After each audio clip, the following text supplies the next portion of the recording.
আসসালামু আলাইকুম, আশা করি সবাই ভালো আছেন। আজকে আমি এই যে পুঁই শাক রান্না করব চিংড়ি মাছ দিয়ে। পুঁই শাক আমি কেটে ধুয়ে নিয়েছি। আর এই যে চিংড়ি মাছ নিয়েছি আমি, এই যে দেশি চিংড়ি, এটা দিয়ে আমি রান্না করব। তো চিংড়ি মাছটাও আমি কেটে নেব। আর এই পুঁই শাক রান্না করার জন্য আমি এখন পেঁয়াজ আর এই যে একটা আলু দিব, আলুটাও কেটে নেব। তো আমার রান্নাটা দেখার জন্য আমার সাথেই থাকুন।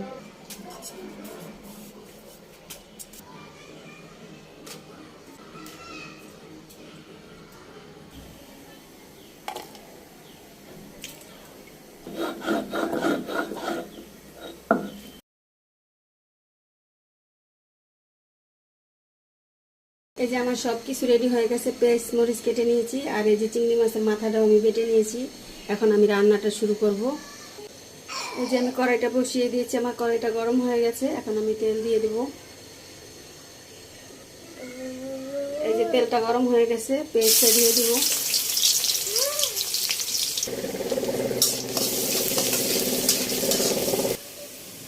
এই যে আমি চিংড়ি মাছটা এর সাথে ভেজে নেব পেঁয়াজের সাথে।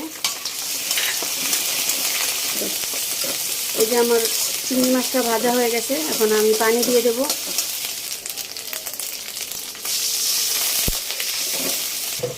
এই যে হলুদের গুঁড়া, এই যে মরিচের গুঁড়া, এই যে লবণ,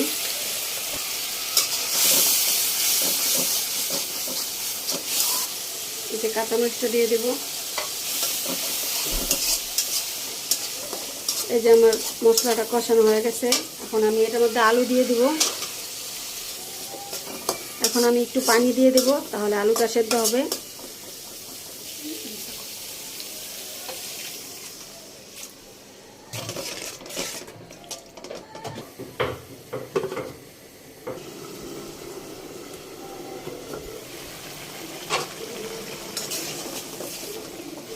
এই যে আমার আলুটা সেদ্ধ হয়ে গেছে, আমি শাকটা দিয়ে দিব।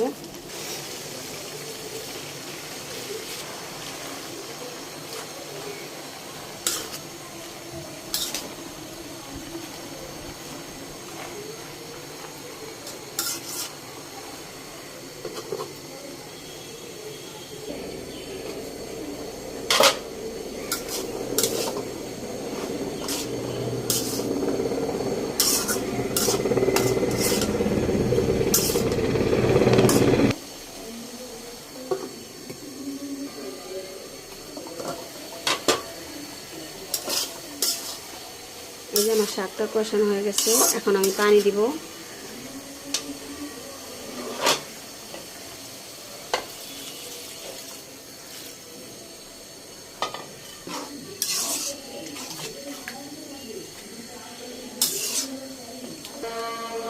আমার লবণটা একটু লাগবে, তাই আমি আর একটু লবণ দিয়ে দিলাম।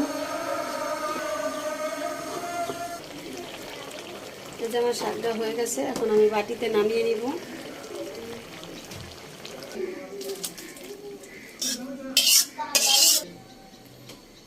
এই যে আমার চিংড়ি মাছ দিয়ে পুঁই শাক রান্না হয়ে গেছে। আপনারা এইভাবে রান্না করে খাবেন।